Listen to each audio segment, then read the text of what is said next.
ప్రియ దేవుని సంగమా, దేవుని ఆలోచనలు విననీకి ఆశ కలిగినటువంటి పిల్లరా చేరొచ్చిన విషయాలకి ప్రభువు నామంలో హృదయపూర్వక వందనాలు.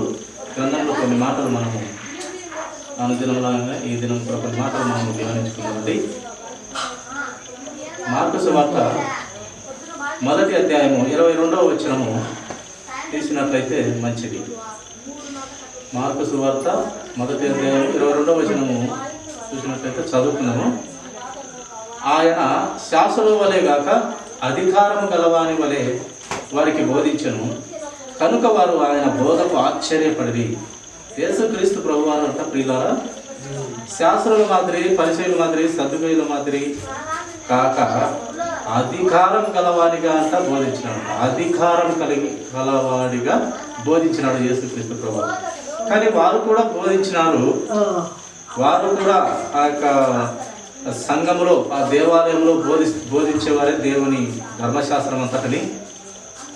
అయినప్పటికీ అధికారం లేని బోధగా మనము ఈ వాక్యంలో చూస్తాం. అధికారం లేని బోధ అంటే, అధికారము కలిగిన బోధ అంటే అది సత్యం లేక సర్వసత్యం అయిన బోధ బాగుంటుంది. సర్వసత్యము కాని బోధ అది అధికారం లేని బోధ అంటారు. సర్వసత్యము లేని బోధ అధికారము లేని బోధ. సర్వసత్యమైన క్రీస్తు వారు చెప్తే అది అధికారం కలిగిన బోధ. ఎందుకంటే యేసు క్రీస్తు ప్రభువారే ఈ మనుషులందరినీ, ఈ ప్రపంచాలను, ఈ యొక్క ఆకాశము, నక్షత్రాలు, సూర్యుడు, చంద్రుడు, ఈ భూమిని, భూమి మీద బ్రతుకుతున్న జీవులు, ప్రాకు జీవులు, చేపలు, ప్రతి జంతువులు, సాధు జంతువులు, క్రూరముగాలు అన్నిటినీ, మనిషిని కానీ అన్నిటినీ కూడా దేవుడే యేసుక్రీస్తు ప్రభువారే సృష్టించిన దేవుడు. ఆయన మాటకు విలువ ఉంది. ఆయన తప్పు చేయడు. ఆయన అబద్ధం ఆడుట లేక ఆయన అన్యాయం చేయుట అసంభవమని గ్రంథంలో వ్రాయబడింది. ఆయన అబద్ధం ఆడడంట. ఎవరు అబద్ధం ఆడాడు? ఆయన యేసుక్రీస్తు ప్రభువారు. ఆయన అన్యాయం చేయడంట. ఎవరైనా యేసుక్రీస్తు ప్రభువారు. ఆయన నీతి కార్యాలు చేస్తాడు, సత్యమే ఉంటాడు, సత్యంలోనే బ్రతుకుతాడు. సర్వసత్యమైన క్రీస్తు ఆయన నోటి వలనే ఈ సమస్తము కలిగినది. కనుక ఆయన బోధ అద్భుతంగా ఉంటుందంట. ఆయన బోధ అధికారం గలదిగా ఉంటుంది. ఆయన బోధ అధికారం గలది, సత్యమైంది, సర్వసత్యమైంది, నీతి, యథార్థత, సత్యము, అటువంటి బోధ. అందుకే ఆయన బోధ విని చాలామంది అక్కడ ఆయన బోధకు ఆశ్చర్యపడినారు. ఎందుకంటే సృష్టికర్త అయిన దేవుడు, ప్రతి ఒక్కరి హృదయ ఆలోచనలు ఎరిగిన దేవుడు. నీ హృదయంలో ఏమనుకుంటున్నావు నాకు తెలియదు, నా హృదయంలో ఏమనుకుంటున్నావు నీకు తెలియదు. కానీ యేసుక్రీస్తు ప్రభువారికి ఈ యొక్క భూమి మీద ఉన్న ప్రతి మనిషి హృదయంలో ఏమి ఆలోచిస్తున్నాడో తెలుసుకోగలరు. ఒకే సమయం అందరి హృదయాలను, ఆలోచనలు ఆయన ఎరగగలరు. నీ హృదయంలో ఏముందో, వారి హృదయంలో ఏముందో, నా హృదయంలో ఏముందో, ఎవరి హృదయంలో ఒక్క క్షణంలోనే ఆయన అర్థం చేసుకునే కెపాబిలిటీ ఆయనకుంది. అందుకే ఆయన సర్వసత్యమైన దేవుడు ప్రియుల. ఆయన బోధకు అంత విలువ. ఎందుకంటే ఆయన నోటితోనే సమస్తం కలిగినది. కలుగునుగా అంటే కలిగినది.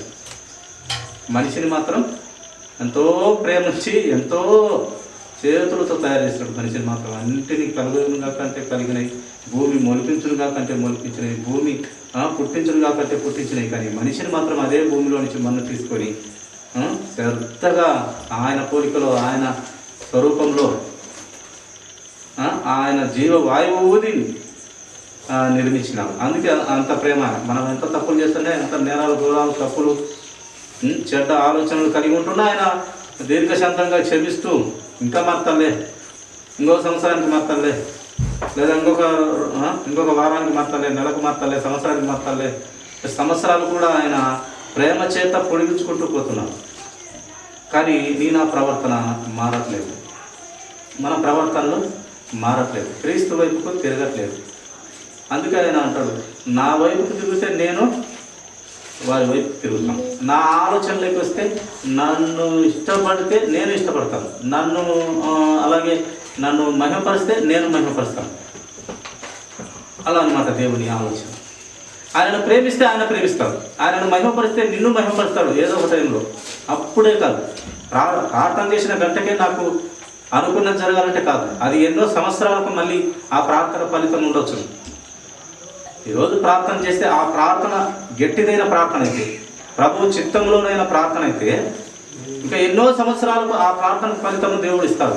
నువ్వు అనుకున్నప్పుడే అయితే ఇవ్వలేవు.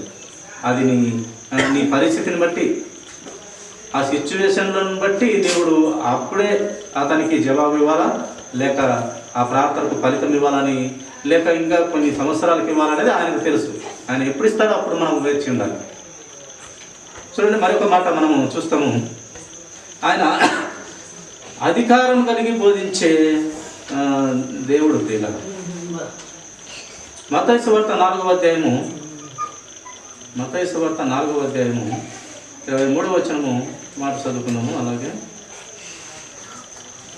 యేసు సమాజ మందిరంలో బోధించుచు రాజ్యమును గూర్చి సువార్తను ప్రకటించుచు ప్రజలలోని ప్రతి వ్యాధిని రోగమును స్వస్థతపరచుచు గలిలయమందంతటా సంచరించుచుండెను. ఆయన ఏమేమి చేస్తా ఉన్నారట ఈ వాక్యంలో పిల్లలారా? ఏమేమి చేస్తున్నారు పిల్లలారా? ఆయన దేవుని రాజ్యం గురించి, యేసుక్రీస్తు ప్రభువారు దేవుని రాజ్యం గురించి గలిలయ ప్రాంతంలో చెప్తున్నాడంట. పరమ తండ్రి ఉండే ఆ పరిశుద్ధ పట్టణం గురించి, దేవుని రాజ్యం గురించి వివరిస్తున్నాడు గలిలయ పట్టణస్థులకు.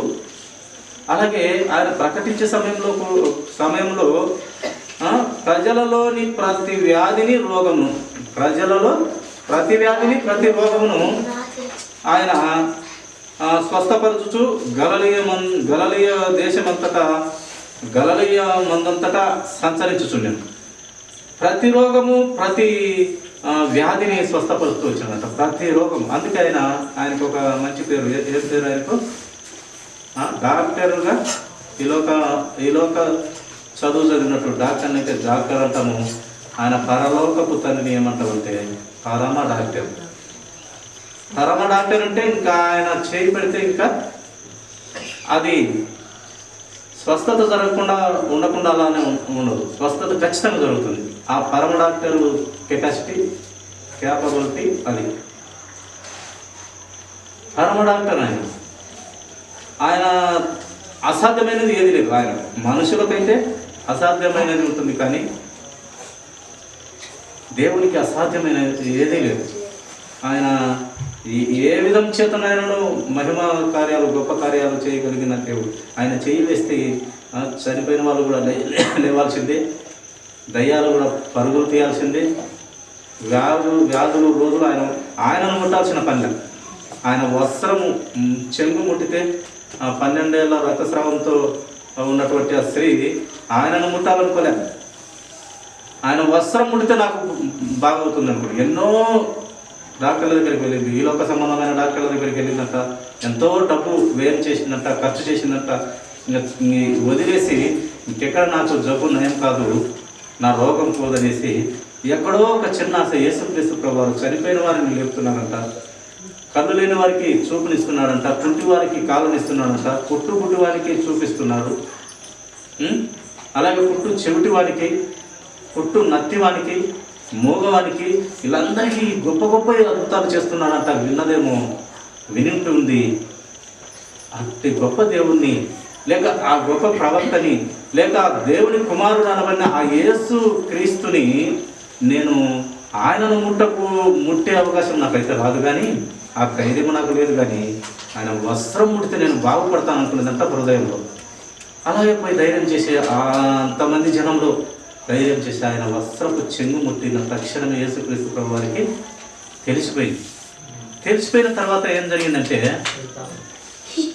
నాలో నుండి ప్రభావము తొలగినని శిష్యులను అడిగినప్పుడు, ప్రభువా ఇంతమంది జనంలో నీలో నుండి ఒక శక్తి లేదా ఒక ప్రభావం పోయిందని మీరు చెప్తున్నారు కదా, ఎవరని మేము గుర్తుపట్టగలము ఇంతమంది జనంలో అన్నప్పుడు ఆ స్త్రీ ధైర్యంగా వచ్చి, ప్రభువా ఇదో నా పరిస్థితి, ఇదో నా అనారోగ్య పరిస్థితి ఇది, ప్రభువా నేను నిన్ను నీ వస్త్రపు చెంగు ముట్టుకుంటే బాగవుతున్నాను, నేనే ప్రభు ముట్టిందని చెప్పినప్పుడు నువ్వు ధన్యురాలవమ్మా, నీ విశ్వాసం గొప్పదమ్మా, నీకు స్వస్థత వచ్చింది అని మెచ్చుకున్నట్టుగా మనము గ్రంథం చూస్తాం. కనుక ఆయన ప్రతి రోగాన్ని ఆ బాగు చేసినట్టు గ్రంథంలో వ్రాయిస్తూ వచ్చినాడు. ప్రతి రోగాన్ని బాగు చేసినాడంట. పైన ప్రతి రోగము, ప్రతి వ్యాధి దేవుని సువార్త చేస్తూ, దేవుని సువార్త, పరలోక రాజ్యపు సువార్త, అక్కడ ఉన్నటువంటి పరిస్థితులతో దేవుణ్ణి బయలుపరుస్తూ, తెలియపరుస్తూ, ఆయన రోగాలు ఉన్నవారిని రోగం తీసివేస్తూ, వ్యాధిలో ఉన్నవారిని వ్యాధి తీసివేస్తూ, ఎంత గొప్ప రోగమైనా కానివ్వండి, ఎంత పెద్దదైనా కానివ్వండి, ఆయన చూపు చూస్తే లేదా ఆయన చెయ్యి వేస్తే, ఆయన వాక్కు ఇస్తే అది బాగవుతుంది పిల్ల. అంత శక్తిమంతుడు మన యేసుక్రీస్తు ప్రభువారు. ఆయన రోగమును కూడా తీసివేయగలిగిన అధికారం ఎవరికయ్యా ఉందంటే, ఈ లోక సంబంధమైన డాక్టర్లకు అన్నీ చేయలేరు, అన్ని రోగాలు చేయలేరు. చేసిన కాడికి చేసి ఏమంటారంటే, దేవుడే ఈ కార్యం చేయాలమ్మా, ఇంకా మా చేత అయిన కాడికి చేసినాము, ఇంకా దేవుడేమన్నా కృప చూపిస్తే అద్భుతం చేస్తే తప్ప ఇతను బతకలేడు అంటారు. కానీ అలాంటి వారిని ఆయుష్ ఇచ్చి బ్రతికింపజేసగలిగిన దేవుడు ఎవరు అంటే యేసుక్రీస్తు ప్రభువారు. చూడండి, మార్కు సువార్త 5వ అధ్యాయం 8వ వచనం మాట చదువుకుందాము.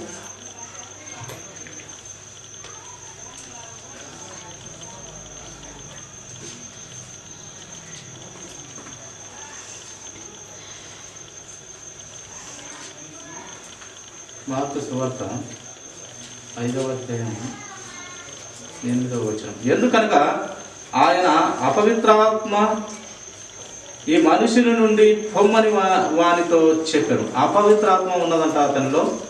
ఆయన మాట సెలవిచ్చినాడు, వెంటనే ఏమవుతున్నది, వెళ్ళిపోయిందంట. ఆయన అపవిత్రాత్మలు కానీ, శక్తులే కానీ, దయ్యాలే కానీ, ఏమన్నా కానీ ఆయన వాక్కిచ్చినాడంటే వాటికి దడ, వణుకు, వెళ్ళిపోవాల్సిందే.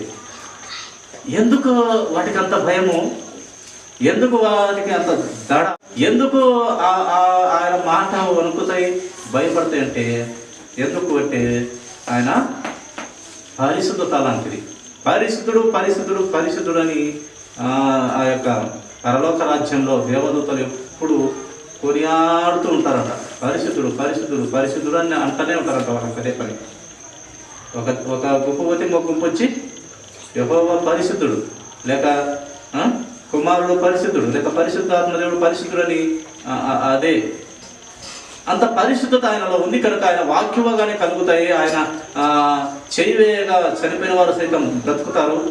ఎంతటి రోగమైనా పోతుంది. చెవిటివారు కానీ, గుడ్డివారు కానీ, కుంటివారు కానీ, గూనివారు కానీ, బైబిల్ గ్రంథంలో ఎంతోమందిని అద్భుతాలు చేసి ఆయన రక్షించినాడు, కాపాడినాడు. పిల్లలు, ఈ అద్భుతాలు ఎందుకయ్యా? ఈ అద్భుతాలు చేస్తే దేవునికి ఏమొస్తుందంటే, ఈ ప్రజలు, ఈ పాపపు లోకంలో అలవాటు పడినటువంటి ప్రజలు సూచక్రియలు కలరు. వారికి అద్భుతాలు జరగాలి.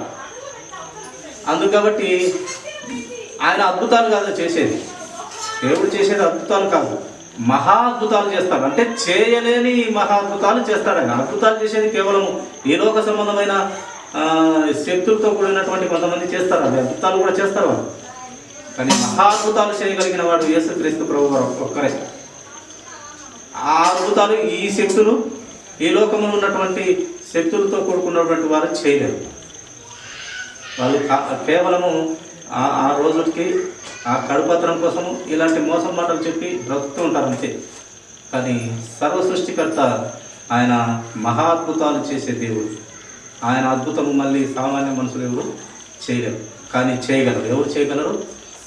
క్రీస్తు సారూప్యత పొందినవారు, క్రీస్తును తమలో అన్వయించుకున్నవారు, క్రీస్తు కోసం బ్రతికేవారు, క్రీస్తు కొరకు ప్రాణం పెట్టేవారు చేయగలరు. ఇలా దయ్యాలు కూడా వదిలిపోతారు. ఆ మాట ఇచ్చే దేవుని క్రీస్తు నామంలో ఇది పోవునుగాక, లేక ఇది కలుగునుగాక అంటే కలుగుతాయి. కానీ ఎవరికి కలుగుతాయి అంటే క్రీస్తును పూర్తిగా మారిన వారికి మాత్రమే ఆ యొక్క శక్తి ప్రభావం దేవుడు ఇస్తాడు. పిల్లలు అందరికీ పడు. అవి రావాలంటే మనము పరిశుద్ధంగా, యథార్థంగా, నీతిగా బ్రతకాలి. పరిశుద్ధంగా బ్రతకాలి, నీతిగా బ్రతకాలి, యథార్థంగా బ్రతకాలి. అప్పుడు దేవుడు కృప అనుగ్రహిస్తాడు, దయ చూపిస్తాడు, కనికరిస్తాడు. కృప వెంబడి కృప ఇచ్చే దేవుడు, మహిమ నుండి అధిక మహిమలోకి చేర్చే దేవుడు మన దేవుడు. మన దేవుడు ఎలాంటి వాడు నాయన? ఏం చెప్పినప్పుడు కృప వెంబడి కృపనిస్తాడు. ఒకసారి కృప ఇస్తే ఇంకా చాలే అనుకోరు.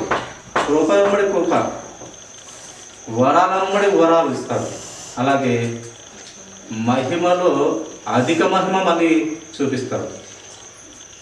మహిమ శరీరాలతో మనమందరం ఆ పట్టణంలో వెళితే అక్కడ అధిక మహిమలో ఉన్న క్రీస్తును మళ్ళీ మనము చూడగలం. అట మహిమ నుండి అధిక మహిమ చూపించగలిగిన దేవుడు, అలాంటి స్థితిలో ఉన్నటువంటి దేవుడు ప్రియుల. చూడండి మత్తయి సువార్త 8వ అధ్యాయం 27వ వచనం. మత్తయి సువార్త 8వ అధ్యాయం 27వ వచనం చూస్తున్నాము.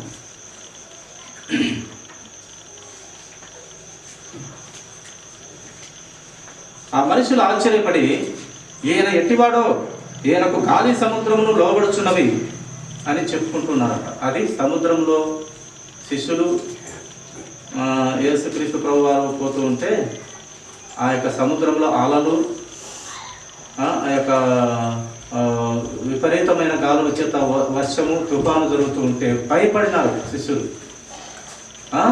పడవ కూడా ఇటు అటు చనిపోయే స్థితిలో, పడవ బోర్ల పడే స్థితిలో ఉండి భయపడుతుంటే యేసుక్రీస్తు ప్రభువారు ప్రశాంతంగా దోరే కింది భాగంలో ఆయన నిద్రించుతున్నట్టుగా మనము చూస్తాం. అప్పుడు ఈరొచ్చి బోధకుడా, మేము ప్రాణాపాయ స్థితిలో ఉన్నాము, చనిపోయే స్థితిలో ఉన్నాం ప్రభువా, కాపాడు ప్రభు అన్నప్పుడు అప్పుడు ఆయన అంటాడు, ఆ గాలిని గద్దిస్తాడు. చూడండి, అది పై మాటలో ఉంటుంది. అందుకు ఆయన అల్ప విశ్వాసులారా ఎందుకు భయపడుచున్నారని వారితో చెప్పి లేచి గాలిని సముద్రమును గద్దింపగా మిక్కిలి నిమలమైన. యేసుక్రీస్తు ప్రభువారు మనుషులను గద్దించిన మనుషులు భయపడట్లే. మనుషులు ప్రేమించి ఇదో మంచి మార్గం అని చెప్తుంటే మనుషులు ఆ మంచి మార్గం లేదు కానీ ఆ దేవుని ప్రేమ చేత ఇస్తున్నటువంటి ఆజ్ఞలు కానీ పాటించట్లేదు. కానీ ఈ ప్రకృతి వింటుంది అంట ప్రేమ. ప్రకృతి గాలి మనకు కంటికి కనపడదు, వినిపిస్తుంది సర్వని, కంటికైతే కనపడదు, అది వింటుంది. అంత గొప్ప సముద్రము, మహాఘోష కలిగిన ఆ సముద్రము వింటుంది. మనిషి ఎందుకు వినట్లే? అందుకే చాలా మాటలు ఆయన మనుషుల మీద చాలా కోపపడి 2 మాటలుగా ఆయన మనుషుల్ని మొత్తం క్లోజ్ చేసేవాడే. కానీ మళ్ళీ మనిషి జాతి కావాలంటే కొంచెం శేషం పెట్టి మిగతా వారిని చంపేసేవాడు. ఒక కుటుంబాన్ని అట్ట పెట్టేసి మిగతా వారిని చంపేసేవాడు. ఆ లోతు కాలంలో లోతు కుటుంబాన్ని మాత్రమే పెట్టి అక్కడ అగ్నితో వారి ఆ పట్టణాన్ని అంతా కాల్చేశాడు. అలాగే నోవాహు తాత కాలంలో ఆ కుటుంబాన్ని మాత్రమే పెట్టి మొత్తం ప్రపంచాన్ని అంతా ఆయన జలమయం చేసేసినాడు. మనుషుల బుద్ధి బాగా తెలుసు దేవునికి.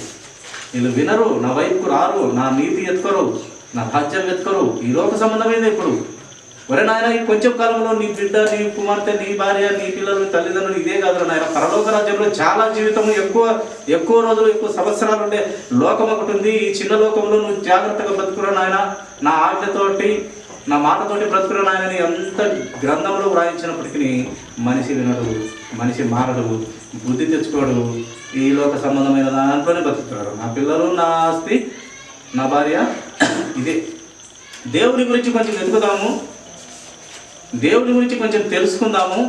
ఈ కొంచెం జీవితమే అంటున్నాడు దేవుడు, ఎక్కువ జీవితం అంటున్నాడు దేవుడు. అక్కడ ఏముంది? అక్కడికి వెళ్ళాలంటే మనకు మేలు కదా. ఈ కొంచెం జీవితంలో పనికిమాల పనులు చేసి నరకాగ్నికి పోయేదానికంటే ఎక్కువ జీవితం ఇస్తానంటున్న దేవుని వైపుకు ఆ పరలోక రాజ్యం ఏంది?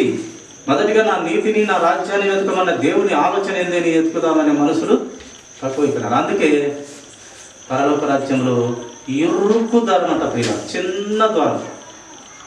నరకానికి వెళ్ళే దారము చాలా పెద్ద దారం. అందరూ ఆడికే పరిగెత్తున్నారు. ఈ లోకంలో మన పరిస్థితి అంతా అలాగే ఉంది. ఎందుకంటే ఈ లోకం మీదనే ఎక్కువ ప్రేమ, మక్కువ, భార్య బిడ్డలు, ఇది ఆస్తి, ఇది అది, ప్రేమ జాస్తి, ఆశ జాస్తి. ఆశ ఉంటే పర్వాలేదు, అత్యాశ దాచి చచ్చిపోయినా కూడా నా పిల్లలు బాగుండాలి. ఏది నీ పిల్లలు బాగుండాలా?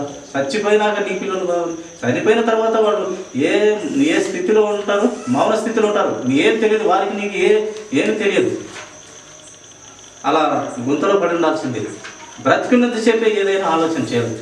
నీ పిల్లలకు మంచి కావచ్చు, మంచి ఆలోచనలే కావచ్చు, ఈ లోకంలో మంచిగా బ్రతకడమే కావచ్చు, యథార్థంగా బ్రతకడం కావచ్చు, బ్రతుకునే ప్రతి ఎప్పుడే చేయాలి. కానీ ఈ లోక సంబంధమైనది ఎక్కువ నీవు ఆశ పెట్టుకోకు, ఎక్కువ నీవు ఆలోచింపకూడదు కూడా. ఈ లోక సంబంధమైనది, పరలోక సంబంధమైనది నిత్యం కనుక అది వెతకమంటున్నాడు దేవుడు. అప్పుడు ఆయన రాజ్యము వెతకాలనుకున్నప్పుడు, అలాగే ఆయన జ్ఞానం వెతకాలనుకున్నప్పుడు నీకు ఈ లోకంలో కూడా ఈ లోకంలో బతికిన నాళ్ళు నీకు మంచి స్థితి ఇస్తాడు. అక్కడ ఇంకా మంచి స్థితి ఇస్తాడు దేవుడు. కనుక ఆయనలోకి వచ్చి మనకు పోయేదేముంది? ఏదో సినిమాలో డైలాగ్ అన్నట్టు, ప్రేమిస్తే ఏముంది, ఎంత ప్రేమిస్తే ఏముంది, తిరిగి మహా అయితే తిరిగి ప్రేమిస్తారంట. అలాగే దేవుణ్ణి తెలుసుకుంటే ఆయన మళ్ళీ మనకు చాలా తెలిపి ఆయన రాజ్యంలో పెట్టుకుంటాడు. ఆయన తెలుసుకుంటే ఆయన రాజ్యంలో పెట్టుకుంటాడు. ఈ లోకంలో అపవాది గారి చేత వాడబడి వాని కోసం బ్రతికినట్లయితే వాడు అరిచేదానికి వాని దగ్గర నరకంలో పెట్టుకుంటాడు. కనుక ప్రియ సహోదరుడా, సృష్టికర్త అయిన దేవుడు ఈ ప్రకృతి వింటుందంట, ఈ సూర్యచంద్రుడు వింటున్నారంట, ఆకాశం వింటుంది, భూమి వింటుంది.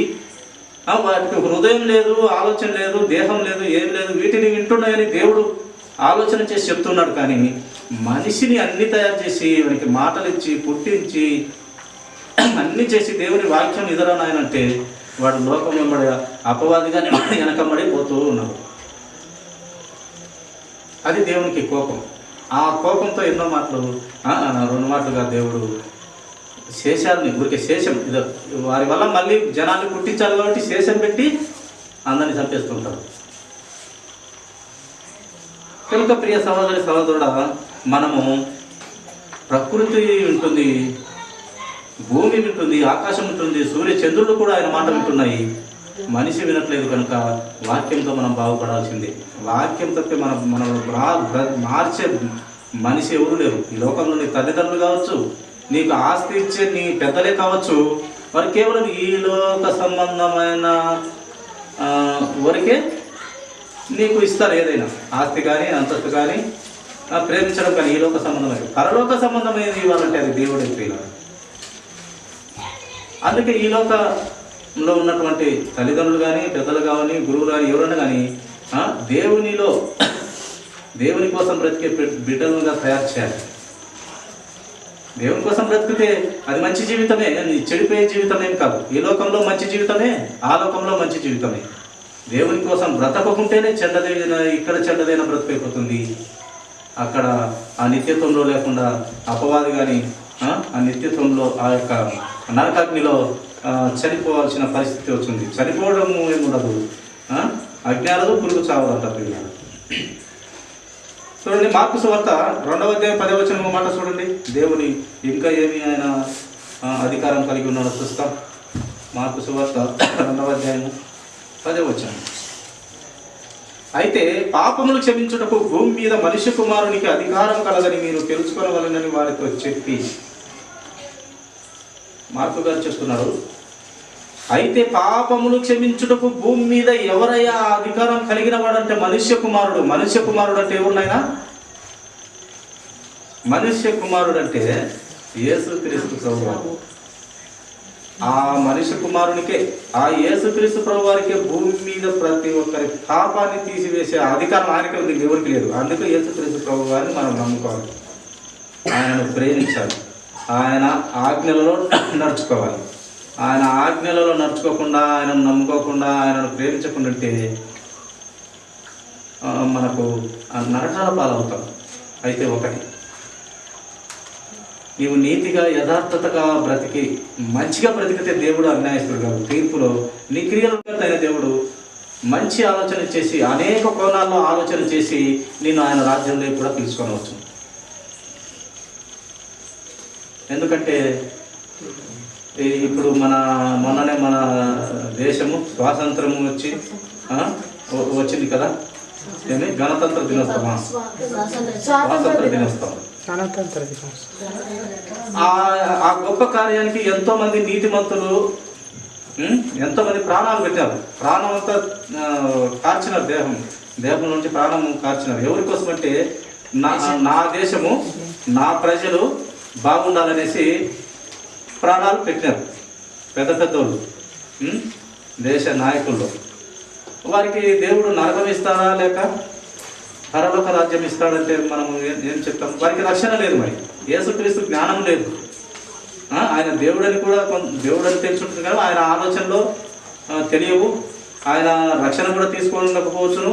కానీ ఈ దేశం కోసం, ప్రజల కోసం మంచి పని చేసిన వారు, దేశం కోసం, మనుషుల కోసం ప్రాణాలు కూడా కాచేసి చనిపోయి ముందు భావితరాలు ముందు వారు బాగుండాలని వాళ్ళు చనిపోయి వీరమరణం పొందినారు. వారిని బట్టి దేవుడు ఏం తీర్పు తీస్తాడు? వారికి ప్రభు పట్టిపోయింది. అందుకు కాబట్టి దేవుడు అక్కడ తీర్పులో మంచి పని చేసిన వారిని ఏమాత్రము ఆయన అబద్ధం ఆడడంట, అన్యాయం చేయడంట. ఆ మాట ఉంది దేవుని వాక్యంలో, బైబిల్ గ్రంథంలో. ఆయన అబద్ధం ఆడడు, అన్యాయం ఏ మనుషునికి చేయడంట. మంచి పని చేసిన వారికి కూడా ఆయన అన్యాయం చేయడు, ఆయన రాజ్యంలో పెట్టుకుని వచ్చినట్టు. ఆయన ఏ సమయంలో మరి వారికి స్వార్థ చెప్పుకుంటాడో దేవుడు, ఎవరి చేత చెప్పిస్తాడో, పాతాళంలో చెప్పిస్తాడో లేక పరదేశంలో చెప్తాడో వారికి తెలియదు. కానీ వారికి దేవుడు మంచి తీర్పు ఇస్తాడు.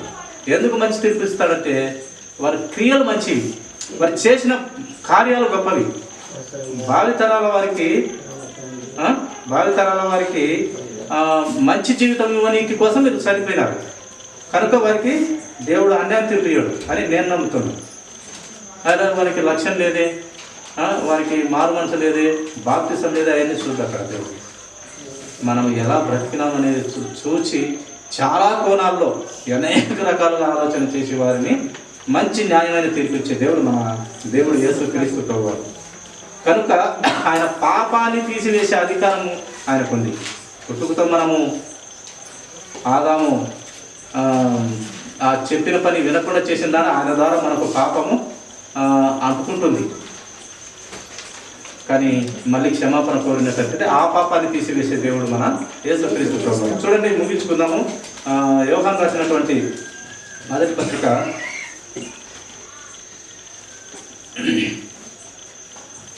3వ అధ్యాయము 20 వచనం చదువుకుందామండి. ప్రియులారా, మన హృదయము మన యందు దోషారోపణ చేయని ఎడల దేవుని ఎదుట ధైర్యం గలవాడు. ఇక్కడ వ్రాయబడినటువంటి మాట ఏంటంటే, ఏం చెప్తున్నాడంటే, దేవుని మాట యోహాను గారు పరిశుద్ధాత్మను పొందుకొని వ్రాయిస్తున్నటువంటి మాట ఏంటంటే, మన హృదయమందు ఏ తప్పు చేయకుండా నీవు బ్రతికినట్లయితే, మన హృదయంలో లేక మన జీవితంలో ఏ తప్పు చేయకుండా, నేరం చేయకుండా నీవు బ్రతికినట్లయితే నీవు దేవుని దగ్గర ధైర్యంగా నువ్వు ఉండువు. దేవుని దగ్గర నువ్వు ధైర్యం గలవారాగుదుము. తప్పు చేయకుంటే ధైర్యంగా ఉండవచ్చు. ఇప్పుడు నువ్వు ఏ తప్పు చేయలే, నువ్వు తప్పు చేసినట్టు నా ఫ్రెండ్ చెప్తూ ఏం చేస్తావు, నేను చేయలేదు అంటావు. ఎందుకంటే నువ్వు చేయలేదు కాబట్టి ధైర్యంగా చెప్తావు. చేసి ఉంటేగా తడబడతావు, భయపడతావు. ఇప్పుడు పోలీసు వాళ్ళు వస్తారు, తప్పు చేసిన వాడు వచ్చి వాడి కాడికి వచ్చానే వాడు ఉరుకుతా ఉంటాడు ఆల్రెడీ. తప్పు చేయనోడు భయపడ్డు ప్లస్ వనకడు.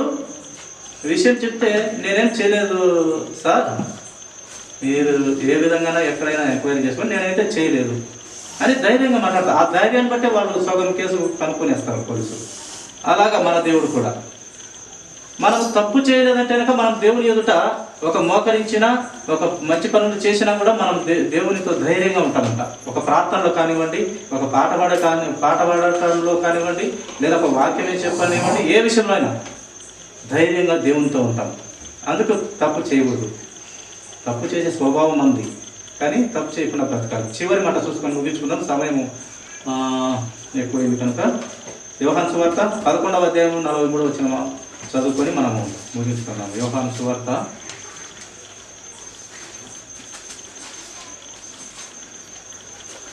11వ అధ్యాయము 43వ వచనము చివరి మాట చూసుకొని ముగించుకున్నాము. పిల్లలుగా, ఆయన అలాగూ చెప్పి లాజరు బయటికి రమ్మని బిగ్గరగా చెప్పగా ఏమైంది? లాజరును బయటికి రా అని బిగ్గరగా చెప్పినాడంట యేసుక్రీస్తు ప్రభువు. అప్పుడు ఏమైంది? చనిపోయి 4 రోజులు అయిందంట. లాజరు లేచి వచ్చినాడా? రైట్. వచ్చినాడు. చనిపోయి 4 రోజులు అయింది, శరీరం అంతా కులిపోవాలా. 4 రోజుల తర్వాత ఆయన లాజరు బయటికి రా అంటే ఆయన లేచి నడుచుకుంటూ చిన్నగా వస్తున్నాడు. అది చూసి అక్కడ ఉన్నటువంటి ఆ శాస్త్రులు కానీ, పరిచయులు కానీ, సద్దుకాయలు కానీ, యూదులు అనమాట, దేవునికి వ్యతిరేకంగా మాట్లాడేవారు. భయం గురైంది. ఏంది ఈయన చెప్తే ఏంది, చచ్చిపోయి 4వ రోజు అయిన తర్వాత శవం ఏంది బయటికి నడుచుకుంటూ వచ్చింది అని ఆశ్చర్యపడినారు. ఆ ప్రభు అంతకుముందు ప్రార్థనలో తండ్రికి ప్రార్థన చేస్తాడు. ఏమని చేస్తాడంటే, ప్రభువా ఇదో చనిపోయి లాజరు 4 దినములైంది ప్రభువా తండ్రి, ఇతను లేచి నీవు స్తుతింపబడాలా, మహిమపరచబడాలా, నీ యొక్క జ్ఞానము ఈ ప్రజలకు తెలియబడాలంటే ప్రభువా ఇతను లేయాలి ప్రభువా, ఇతను లేస్తే నీవు మహిమపరచబడతావు, నీ శక్తి ఈ ప్రజలకు తెలుస్తుంది ప్రభువా, నీ మహిమ, నీ ఘనత, నువ్వు ఎంత గొప్ప దేవుడవో ఈ ప్రజలకు తెలుస్తుంది ప్రభువా, కనుక ఈ యొక్క లాజరును లేపినందుకు అంటాడు. లేపు ప్రభువా అనిలే, ఈ లాజరును లేపుతున్నందుకు స్తోత్రం ప్రభు అని, లాజరు కమాన్ రా అని చెప్పినప్పుడు గట్టిగా కేకేస్తే లేచి వచ్చినాడు. ముందుకు తండ్రికి ఏమని ప్రార్థన చేసిండు, లేపినందుకు కృతజ్ఞతలు ప్రభు అన్నాడు. ఆల్రెడీ ఇంకా లేపినందుకు అంటున్నాడు. అంటే ఆయన తండ్రికి, ఆ తండ్రి విలువ కుమారునికి తెలుసు. నేను చెప్తే నా తండ్రి వింటాడు. అది మంచి కార్యం కదా, ఎందుకు వినడు దేవుడు? అందుకే పిల్లలు ఎవరైనా మంచి కార్యం చేస్తే దేవుడు వింటారు, మంచి వాళ్ళు వింటారు. అందరూ మంచి పని చేస్తే మంచి అంటారు, కానీ చెడ్డ పని చేసినప్పుడే చెడ్డ. కనుక సృష్టికర్త అయిన దేవుడు పిలిస్తే ఆయన పలుకగా అంతా కలిగింది. ఆయన పిలిస్తే చచ్చిపోయి 4 రోజులు కాదు 40 సంవత్సరాలైనా లేస్తాయి. అది ప్రియుల ఆయన శక్తి ఆయనకి. కాబట్టి ఆయన అంత అధికారం కలిగిన దేవుడు, మరణాన్ని కూడా జీవంగా మార్చగలిగిన దేవుడు. కనుక ఆయన రోగాల మీద శక్తి, రోగాల మీద ఆయన అధికారుడు, మరణం కూడా గెలిచినటువంటి ధీరుడు చూపించిన వాడు. ఆయన చనిపోయి మళ్ళీ తిరిగి లేచినటువంటి గొప్ప దేవుడు. ఇంత గొప్ప దేవుడిని మనము ప్రతిరోజు ధ్యానించుకోవాలా, గుర్తించుకోవాలా, మన బ్రతుకును మార్చుకోవాలా. ఆయన మాట ద్వారా, ఆయన వాక్యం ద్వారా, ఆయన వాక్కు ద్వారా, ఆయన కనికరం గల ఆ దేవుని వాక్కుల ద్వారా మన బ్రతుకులు మార్చుకోవాలి. భక్తులు ఎలాగా బ్రతికినారు, ఎలాగా వారి బ్రతుకుల్లో దిద్దుకుంటూ బ్రతికినారు అనేది ఎంత జ్ఞానం చేసుకొని మనం బ్రతకాలి. మనం అలా బ్రతికినట్లయితే దేవుడు నిత్య జీవం ఇస్తాడు. ఇప్పుడు మనం ఎవరైనా చనిపోతాం. ఇప్పుడు చనిపోయింది కదా మీ అమ్మ, ప్రభు నమ్ముకునేది లక్షణంగా నిత్య జీవంలోకి పోతుంది. 2వ రకాలు వచ్చినప్పుడు చనిపోయేది వయసు తేడా లేదు, ఏ వయసులోనే వస్తుంది. అది చిన్నపిల్లలకు వస్తుంది, మధ్య వయసులో వస్తుంది, ముసలిళ్ళకి వస్తుంది. కానీ ప్రభువుని నమ్ముకొని భద్రం చేయబడితే మనము నిత్యత్వంలో ఉంటాం. కనుక అటు నిత్యత్వం కొరకు మనము ఆశ కలిగి బ్రతకాలి, దేవుని వాక్యంతో కట్టబడుతూ బ్రతకాలి. దేవుడి కొద్ది మాటలు దీవించిన కనుక తల వచ్చినట్లయితే చిన్న